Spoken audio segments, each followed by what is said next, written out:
Study 116. Institutional Necrophagy, How Speculative Velocity Destroys Object Permanence and What the Custodian's Contract Must Do About It. From the Objects of Affection collection. A definitive OAC PLCFA diagnosis of financial abstraction, the hollowed object, and the ethics of custodial stewardship. Institutional necrophagy names the process by which financial abstraction consumes the material and semiotic integrity of objects that were once bound by a custodian's contract. A binding ethical obligation between object and possessor. This study applies the Objects of Affection collection's Post-Luxury Conceptual Functional Art, PLCFA, framework to diagnose how speculative velocity, the rate at which an object's sign value accelerates ahead of its material utility, functions as the primary engine of institutional necrophagy. The consequence is the hollowed object, an artifact that carries the form of meaning without its substance, reduced to a financial instrument that retains a brand's signature while evacuating its material singularity and narrative permanence. Across the luxury watch secondary market, the collectible sneaker economy, the financialization of contemporary art, and the mega-gallery's structural collapse, the same mechanism operates. Speculation extracts value from objects by trading in what Benjamin called their aura, until only semantic burden remains. OAC's PLCFA framework identifies the custodian's contract as the sole ethical architecture capable of resisting material dispossession, and positions regenerative luxury as the post-speculative model that the market is now structurally demanding. The architecture of the necrophagy.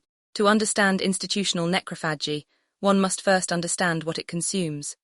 The PLCFA framework holds that every object worthy of custodial consideration possesses material singularity, an irreducible combination of labor history, material provenance, and temporal accumulation that cannot be transferred without loss. This singularity is not a romantic sentiment. It is an ontological claim. The object as it exists in the hands of its custodian is categorically different from the object as it exists in a speculative portfolio. Institutional necrophagy describes the systematic consumption of this singularity by financial abstraction. The term borrows its logic from biological necrophagy, the feeding on dead matter, but inverts the ethical valence. The object is not yet dead when the consumption begins. Speculative velocity initiates the process before physical decay. It begins with the acceleration of sign value, which Walter Benjamin's theory of aura identified as the unique presence of an artwork in time and space. It's singular, unrepeatable here and now. Under mechanical reproduction, Benjamin argued, the aura decays through the proliferation of copies. Under financial abstraction, the condition the PLCFA framework diagnoses in the contemporary moment. The aura does not decay through copying, it is actively transacted. The necrophage does not wait for the object to die. It accelerates the object's death by converting its life force, its material singularity into liquid capital. This is the mechanism OAC names the aura transaction, the exchange of an object's irreducible uniqueness for speculative value. Each transaction extracts a quantum of aura. Each resale cycle depletes the object's zero-sum aura, the finite total of authentic material presence, until what remains is the brand's semantic wrapper, stripped of the object's animating substance. This is the hollowed object, not a bad product but a dispossessed one. Speculative velocity as material solvent. Speculative velocity is not a metaphor for market enthusiasm. It is a structural condition measurable in the rate at which an object's financial value decouples from its material utility.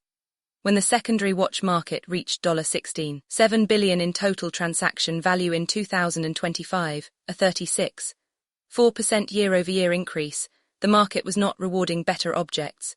It was rewarding the faster ones. The Patek Philippe Nautilus 5711, discontinued in 2021, appreciated by 369% on the secondary market.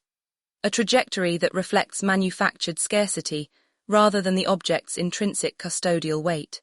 The PLCFA framework identifies 3 stages of speculative velocity's operation on an object's integrity. First, the velocity threshold, the point at which resale value begins to exceed the object's labor density, the embedded cost of its making, by a multiple that cannot be justified by material appreciation alone. Beyond this threshold, the object is no longer being valued, it is being traded. The possessor is no longer a custodian, they are an arbitrageur. Second, the aura depletion phase. As the object circulates through secondary markets, its provenance chain fractures. Each handoff between speculative agents, none of whom entered the possession relationship under the terms of the custodian's contract, extracts narrative continuity. The object loses the sedimented story of its encounters, who held it when and under what conditions. What Cesare Brandi called the historical and aesthetic unity of an artwork, the irreplaceable record of its passage through time, is replaced by a transaction ledger. The ledger records the price. It cannot record meaning. Speculative velocity does not merely change the price of an object. It changes what kind of thing the object is permitted to be. Third, the semantic burden phase. This is the terminal stage. The object now carries only the brand's lexical promise, the name, the signature, the heritage narrative deployed in marketing, without the material substance that originally authorized that promise. The sneaker that was worn by no one on the court of cultural significance. The watch was held by no one who valued its mechanical poetry above its resale value. The painting has spent more years in a warehouse than on a wall. In OAC's study of the 2025 auction market collapse, the ultra-contemporary segment 67.9% contraction since 2021 was diagnosed as the exhaustion of this semantic burden phase.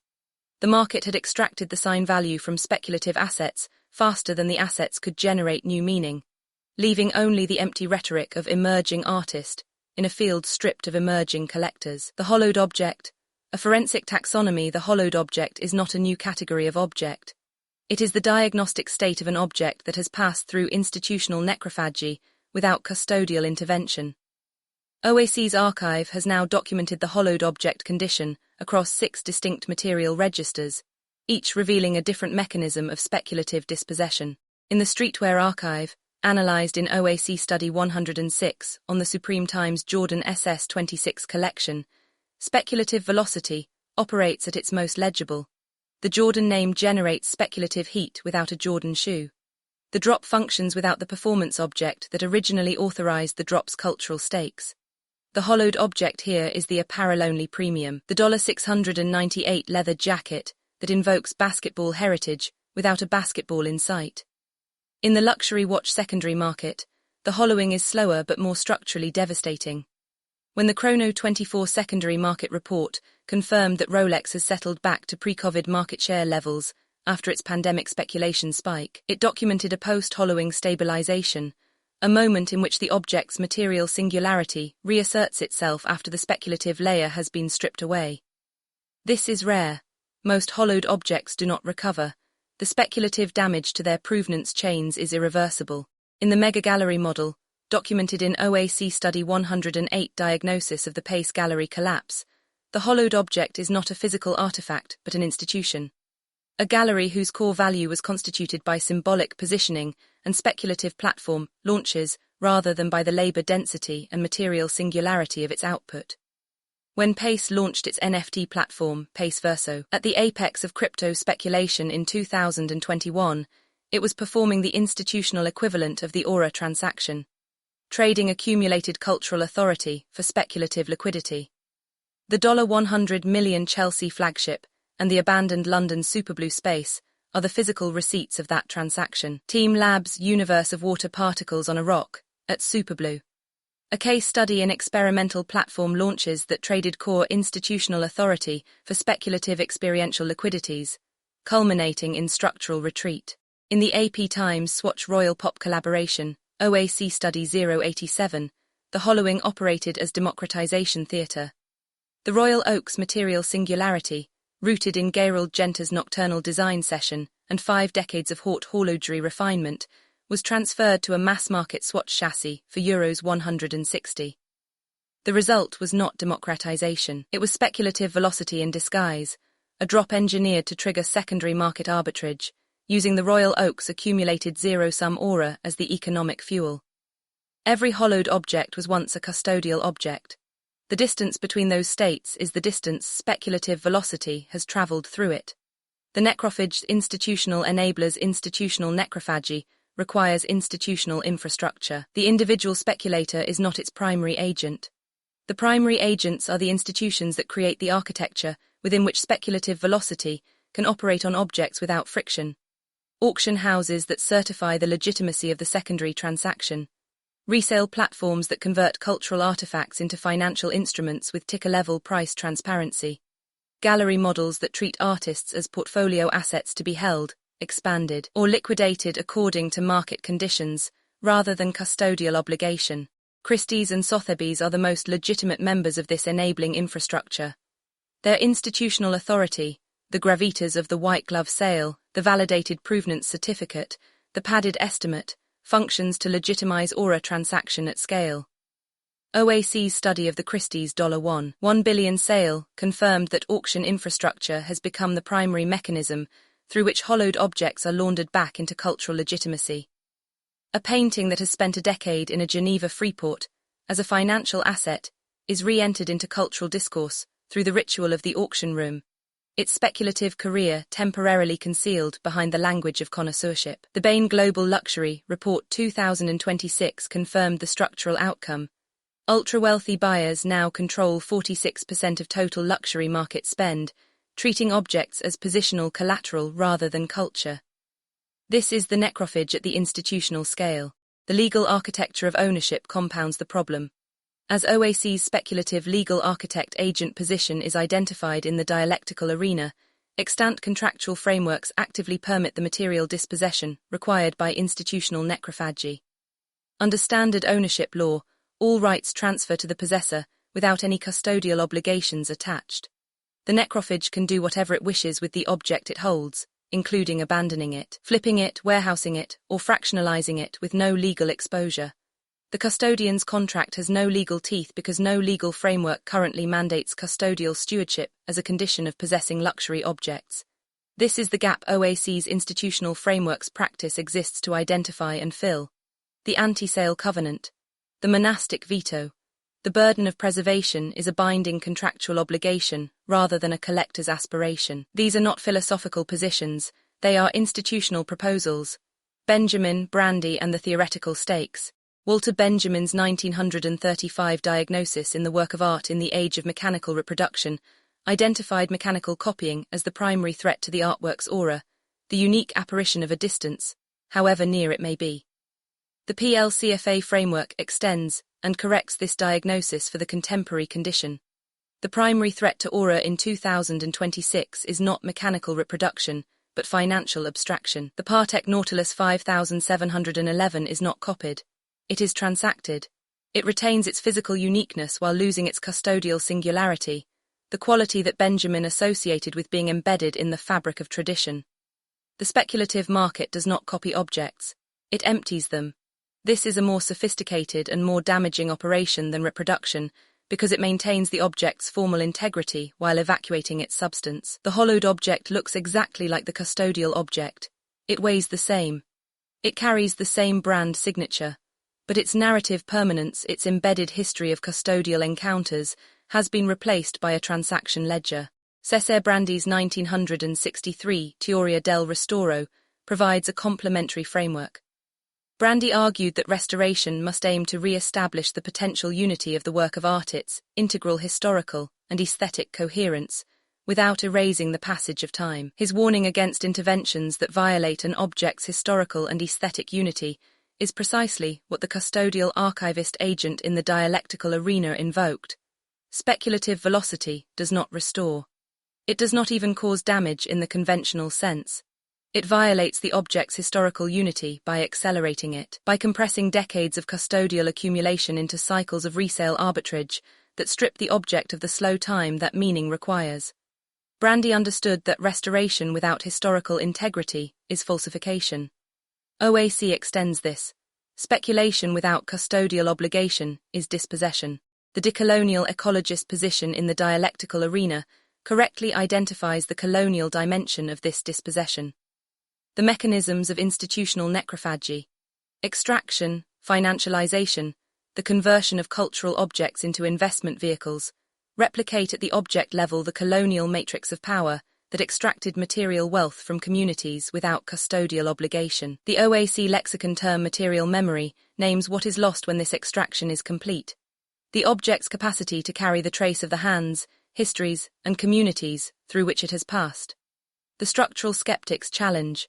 On vocabulary absorption, the dialectical arena's dominant frame for this study was the structural skeptic. The position that any critical vocabulary developed to resist institutional necrophagy risks being absorbed into the very system it critiques. This is not a marginal concern. It is a structural condition of critical theory under late capitalism, and the OAC framework has been designed with this awareness in mind. The absorption risk is real and active. OAC Study 097 on institutional lexical hijacking documented the process by which luxury brands appropriate post-luxury, critical vocabulary, authenticity, craft, sustainability, custodianship, and deploy it as marketing content without the institutional architecture that gives the vocabulary its critical weight. Custodianship in a Hermes marketing deck is not the same as the custodian's contract in OAC's PLCFA framework, but the lexical overlap creates the conditions for semantic capture. The PLCFA framework's defense against absorption is structural rather than rhetorical. The one original principle, the anti-sale covenant, and the monastic veto are not slogans. They are contractual instruments that cannot be appropriated by actors unwilling to operate under their terms. A brand cannot adopt the custodian's contract as a marketing gesture while maintaining a secondary market resale strategy. The contractual obligations are incompatible. This is the PLCFA framework's structural answer to the structural skeptic. The architecture is designed to resist adoption by institutions that would hollow it. The music and culture curator's position in the dialectical arena also demands acknowledgement here. The mechanics of institutional necrophagy operate with equal, if not greater, velocity in the sonic register, in the commodification of ancestral rhythmic structures, and in the extraction of cultural aura from subcultural music traditions through commercial appropriation. Stephen Feld's acoustomological critique, which OAC's sonic production practice engages directly, identifies the same zero-sum operation in the sound economy. The aura of a sonic tradition, transacted out of existence through commercial platforms, leaves only the semantic burden of the genre label without the living custodial community that generated it. The hollowed object is not confined to the material.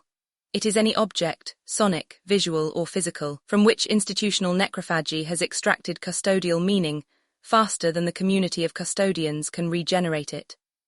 The custodian's contract as counter-architecture. The custodian's contract is the PLCFA framework's affirmative response to the diagnostic established in sections I through VI. It is not a philosophical position. It is an institutional architecture. A binding set of obligations that transform the possession relationship from a property right into a custodial responsibility. The contract has 4 binding provisions in the PLCFA framework. First, the burden of preservation. The possessor accepts material responsibility for the object's physical integrity, provenance chain, and historical unity. This is not optional. It is the price of custodianship. Second, the anti-speculative veto. The possessor cannot resell the object through secondary market channels that would initiate the speculative velocity cycle. The object may transfer, but only through custodial succession, to another possessor who accepts the same contractual terms. Third, the narrative permanence obligation. The possessor must maintain and extend the object's custodial record, the accumulation of encounters, histories, and communities that constitutes its material singularity. Fourth, the monastic veto. The institution that produced the object retains the right to refuse any commission or transaction it identifies as incompatible with the object's custodial integrity. These provisions are not aspirational, they are being enacted. OAC's own commission practice operates under each of them. The meaning deficit study documented that the market is now generating search signals for exactly this architecture. Handmade Luxury Worth It 2026, Ethical Ownership Models Luxury Custodial Stewardship Design. The structural demand for the custodian's contract is not theoretical. It is a GSC-confirmed market reality. The full study is available at objectsofaffectioncollection.com.